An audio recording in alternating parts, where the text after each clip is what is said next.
Estimados irmãos espíritas e não espíritas, sejam bem-vindos ao nosso canal. Inscreva-se, compartilhe, avalie. Abraço a todos os irmãos da Aliança Espírita Irma de Castro, a nossa Meimei Gravatá, com renovada alegria e desejando um bom dia para todos nós. A liberdade do agir nos trouxe até aqui. E se o fizemos, é porque nosso livre-arbítrio avaliou que estar aqui nos daria o prazer da participação, a riqueza do aprendizado, a renovação da fraternidade. Sejamos, então, todos bem-vindos. Foi-nos solicitado pela direção da casa conversarmos um pouco sobre o tema independência na consciência ou morte na escravidão. E a esse propósito, manda lhes dizer a benfeitora Glorinha: independência ou morte, bradou Dom Pedro às margens do riacho Ipiranga, decretando em definitivo o fim da subordinação da pátria brasileira ao poder de Portugal. E nós? Já demos nosso grito de independência das paixões acelvajadas, do egoísmo desconcertante, da indiferença que maltrata? Creio que já passou da hora desse grito de liberdade do espírito. Como de praxe, buscamos uma base evangélica e uma base doutrinária. E a nossa base evangélica nos vem de João, capítulo 8, versículos 31 e 32. Narra o evangelista: então Jesus disse aos judeus que haviam crido nele: se vocês permanecerem na minha palavra, são verdadeiramente meus discípulos. Conhecerão a verdade e a verdade vos libertará. E a nossa base doutrinária vem do Livro dos Espíritos, parte 3ª, das Leis Morais, capítulo 10, Lei de Liberdade, no item Liberdade de Consciência. Na questão 835, Kardec arguiu: será a liberdade de consciência uma consequência da de pensar? Responderam os benfeitores espirituais: a consciência é um pensamento íntimo que pertence ao homem, como todos os outros pensamentos. Vamos então refletir sobre este tema, independência na consciência ou morte na escravidão. Bem, sabemos que independência também é sinônimo de liberdade. E a sua negação é a escravidão.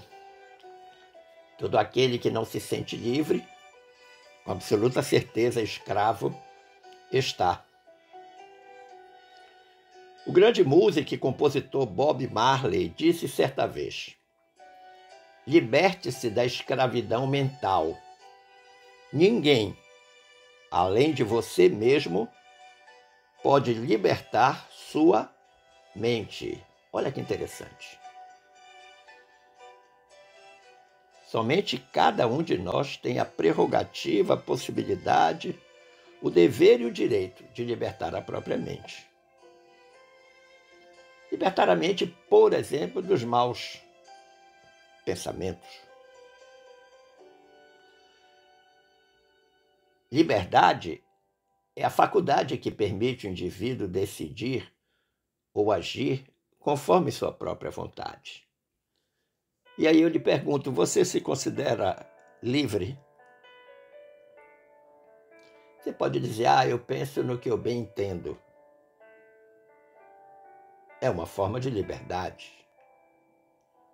Mas será que por trás dessa forma de liberdade não há alguma condição que o leva a pensar dessa forma? Pergunte aos seus botões. Vejamos o que diz o nosso confrade Rodolfo Caligares sobre esse assunto, em sua obra As Leis Morais. Lá na página 148, Caligares diz assim: o homem é, por natureza, dono de si mesmo, isto é, tem o direito de fazer tudo quanto achar conveniente ou necessário à conservação e ao desenvolvimento de sua vida. Essa liberdade, porém, não é absoluta e nem poderia sê-lo pela simples razão de que, convivendo em sociedade, o homem tem o dever de respeitar esse mesmo direito em cada um de seus semelhantes. Você pode dizer para mim, mas Nelson, se eu pensar, ninguém souber o que eu estou pensando, eu estou exercendo o direito pleno de uma liberdade absoluta. Não está. Porque observe que, por mais livre que você seja, você está, por exemplo, sob a tutela da sua consciência, onde estão inscritas as leis morais, as leis divinas. Todos nós as sabemos, as conhecemos. E vai ter aquela vozinha lá dentro da consciência que vai dizer, isto não é certo.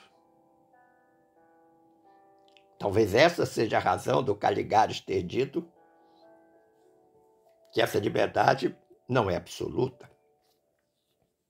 Agora, para que o homem pudesse gozar de liberdade absoluta, seria necessário, então, que ele vivesse isolado, como eremita no deserto. Imagine que alguém que resolve ser eremita se manda para o deserto, não tem nada nem ninguém, a não ser areia, e o céu ora com sol, ora com lua, calor de dia, frio de noite. Aí sim, aí ele tem uma liberdade absoluta. Aí ele pode pensar o que ele quiser, falar o que ele quiser, sentir o que ele quiser. Até porque tudo que ele pensar, falar e sentir, volta para ele mesmo. Ele não prejudicará ninguém. Por quê? Porque ele está sozinho. Vai prejudicar apenas a si mesmo. Isso, de uma forma muito simples de entender, é recordar a questão 826 do Livro dos Espíritos, quando os Espíritos disseram a Kardec, desde que juntos estejam dois homens, há entre eles direitos recíprocos, que lhes cumpre respeitar. Então, na condição de estar sozinho como eremita, direito de praticar o que bem entender. Mas a partir do momento que tem uma outra criatura do seu lado, os direitos entre você e a criatura são recíprocos e todos dois têm a ética moral de respeitar esses direitos. A liberdade, portanto, é relativa, devendo ser adequada à liberdade do outro. Por quê? Porque a liberdade e o direito de uma pessoa termina quando começa a liberdade e o direito do outro. Essa é uma regrinha básica da convivência humana. A compreensão da lei de liberdade, que é uma lei moral, que está lá na parte 3ª do Livro dos Espíritos, nos faz perceber que para progredir nós precisamos uns dos outros e que todos temos direitos recíprocos que precisam ser respeitados, uma vez que qualquer prejuízo que nós provoquemos ao nosso semelhante, em decorrência dos nossos atos, em decorrência daquilo que fazemos, não vai ficar impune perante a lei de Deus. O nome disso é reciprocidade. Exatamente o que você ouviu. Reciprocidade. E se você não entende o que é reciprocidade, vá a um parque e tente brincar sozinho em uma gangorra. Sente de um lado e espere o tempo passar. Reciprocidade. É por esta razão que Jesus nos ensinou não fazer os outros o que nós não gostaríamos que os outros nos fizessem. Tal como está em Mateus 7:12. Ensinamento esse que ficou conhecido como regra de ouro, que estabelece os limites de nossa liberdade e nos orienta como viver em sociedade, conforme os direitos e os deveres que nos cabem. Lembre-se, meu amigo, perante Deus, o homem é responsável pelo seu pensamento. Única e exclusivamente responsável pelo seu pensamento. Como de resto, pelos seus sentimentos, pelas suas palavras, pelas suas ações. Não há como terceirizar essa responsabilidade.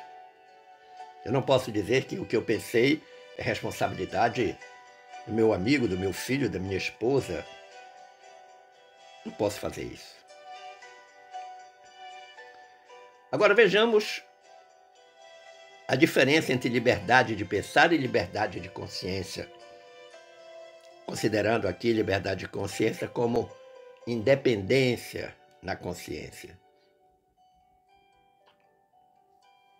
A lei de liberdade é bem compreendida quando aprendemos a fazer a relação entre essa liberdade de pensar e a liberdade de consciência, ou na consciência. Como bem sabemos, a liberdade de pensar é plena no ser humano. Veja lá a questão 833 do Livro dos Espíritos. No pensamento, dizem os Espíritos, goza o homem de ilimitada liberdade, pois que não há como pôr-lhe peias. Ou seja, não tem como impedir. Cada um pensa o que lhe aprouver. Voando nas asas do pensamento, usando um pouco da filosofia, a mente espiritual reflete as próprias ideias como as ideias das mentes com as quais se afiniza, nos chamados processos naturais de sintonia.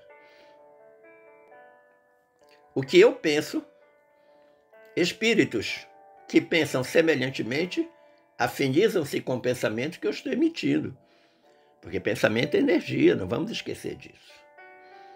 Então veja que se eu penso uma coisa boa, eu vou atrair naturalmente seres espirituais que pensam nessa frequência das coisas boas.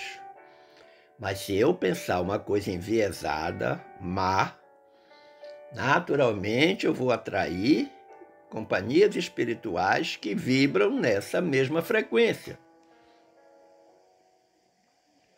E às vezes as pessoas não se dão conta que acabam atraindo para si exatamente aquilo que pensam. Agora, a consciência, entendida como a faculdade de estabelecer julgamentos morais ou juízos de valor, é um atributo pelo qual o homem pode conhecer e julgar sua realidade e a realidade do outro, diferentemente da liberdade de pensar. julgamentos feitos pela consciência e as interpretações dos atos, dos fatos, do cotidiano, evidentemente que apresentam limitações. Por quê? Porque elas estão fundamentadas nos parâmetros morais que cada um estabelece para si. Meus parâmetros morais são diferentes dos seus parâmetros morais. Podemos ter até algumas convergências, mas cada um tem a sua experiência de vida.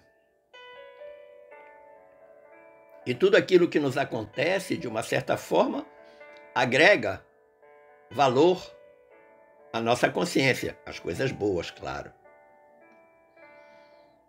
Por isso que se diz que a consciência é fruto de crenças e experiências individuais elaboradas no contexto cultural onde a criatura humana está inserida e que se manifesta de acordo com a evolução espiritual do ser. Um ser evoluído, evidentemente que tem experiências e crenças individuais evoluídas. Ele não fica perdido no torvelinho dos maus pensamentos. Então, dessa forma, enquanto a liberdade de pensar é ilimitada, a liberdade de consciência sofre restrição, já que ela depende do nível evolutivo do espírito. Um espírito elevado a consciência vai dizer, não, isso está errado, não faça. Não pense, não sinta, não diga, não realize. Por quê? Porque o espírito é evoluído. Mas um espírito rasteiro vai assumir qualquer forma de pensamento, de sentimento, vai fazer bobagem com absoluta certeza. Agora, é fato também que à medida que os espíritos evoluem, a consciência do bem e do mal está mais bem definida neles, claro. De sorte que a liberdade de consciência, regulando as relações interpessoais, ou seja, relações entre as pessoas, tal como está dito no Livro dos Espíritos, questão 837, reflete um dos caracteres da verdadeira civilização e progresso. Quanto mais evoluídos forem os espíritos, quanto mais evoluída for a consciência do bem e do mal que eles tenham, mais civilizados e mais progresso eles estão demonstrando.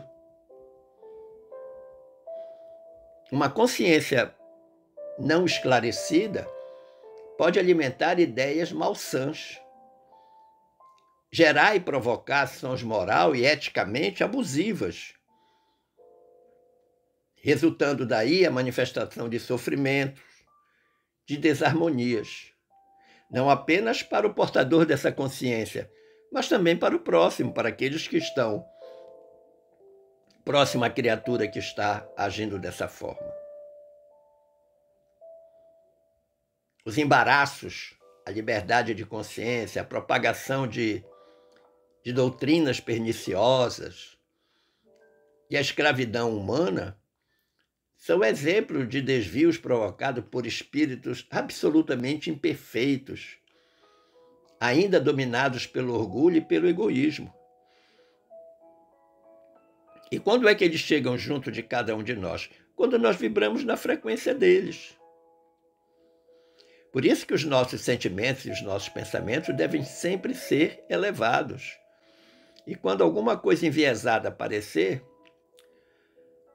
vamos repetir lá a frase de Jesus no Jardim das Oliveiras: Pai, afasta de mim esse cálice. Eu não quero esse pensamento não me pertence.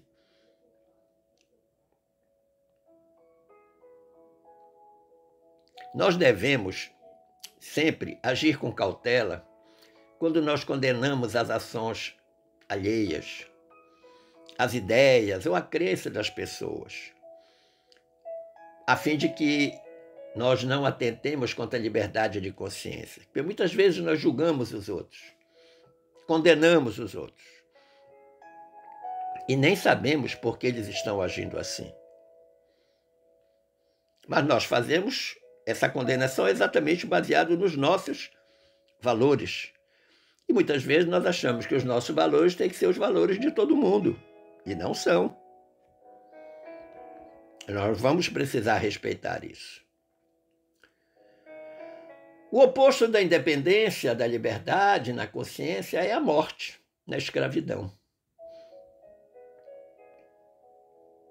O outro abuso da manifestação da consciência é a escravidão, ou seja, a submissão da vontade, do cerceamento da liberdade de ir e vir, de agir, de pensar do ser, da criatura.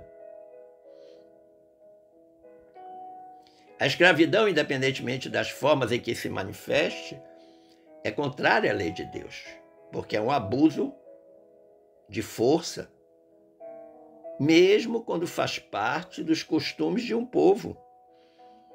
Existem algumas nações africanas em que a escravidão é considerada natural, entre aspas. A escravidão humana é um mal. E o mal é sempre o mal. Veja lá na questão 830 do Livro dos Espíritos. Os Espíritos disseram a Kardec que o mal é sempre o mal e não há sofisma que faça, se torne boa, uma ação má. A responsabilidade, porém, do mal é relativa aos meios de que o homem disponha para compreendê-lo. Aquele que tira proveito da lei de escravidão é sempre culpado de violação da lei da natureza. Qual é a lei da natureza? Liberdade. Agora, a que escravidão nós nos submetemos nesse contexto espírita? Que morte na escravidão é essa? Escravidão às nossas paixões, ao nosso orgulho, à nossa soberba, à nossa impaciência, ao nosso desamor. Escravidão à nossa forma de pensar, que nós queremos que todo mundo pense igual.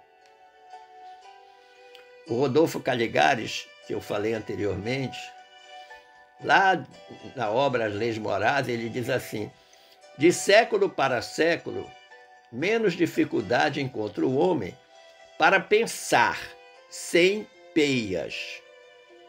E a cada geração que surge, mais amplas se tornam as garantias individuais no que tange à inviolabilidade do foro íntimo, a sua parte mais íntima, que é a de pensar, ninguém pode tutelar. E o Caligares diz: nas dissensões religiosas, vamos lembrar lá da Idade Média, as chamas das fogueiras foram substituídas pelas luzes do esclarecimento. E na catequese filosófica ou política, estejamos certos, daqui para o futuro, buscar-se-á empregar cada vez mais a força da persuasão, ao invés da imposição pela força. A força do argumento, em vez do argumento da força, no ditado popular. Nenhuma religião, nenhuma convicção política pode obrigar alguém a pensar do jeito que está previsto, ou na religião, ou na agremiação política, na ideologia política. Não tem como. Não tem um ditado: o que seria do azul se todos gostassem do amarelo? Haverá pessoas que gostam do azul, haverá pessoas que gostam do amarelo. E estas pessoas, azul e amarelo, têm que se respeitar reciprocamente. Fora disso, qualquer imposição é uma forma de escravidão.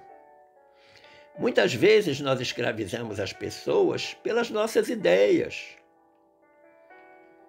O povo costuma dizer: a criatura com a mente fraca, todo mundo domina. A pessoa nunca pensa por ela, sempre tem alguém pensando por ela e ela vai fazendo o que os outros pensam. Você já deve ter ouvido falar sobre isso. Essa é uma forma de morte na escravidão, como diz o título da reflexão. Nós não podemos ser escravos dos pensamentos alheios, como não podemos nem devemos ser escravos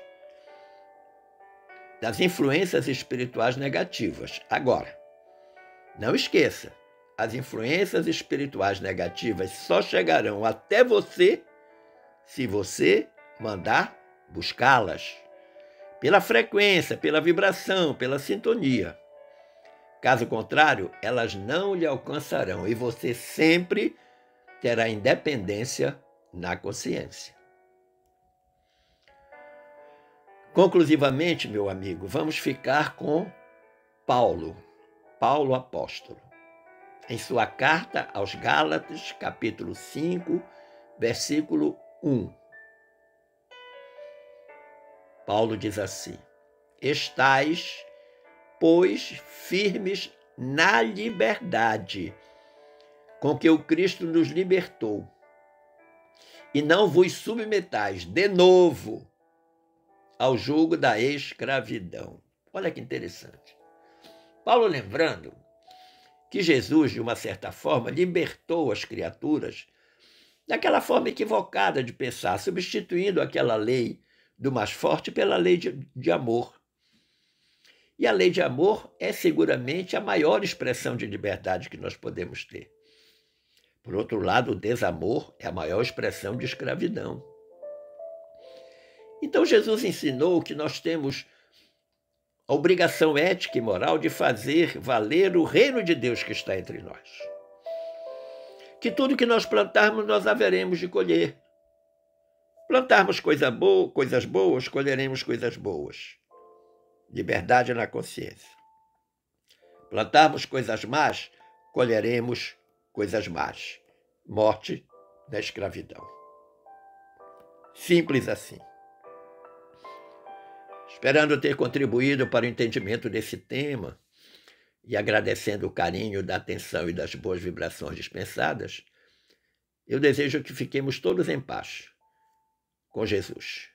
Forte abraço.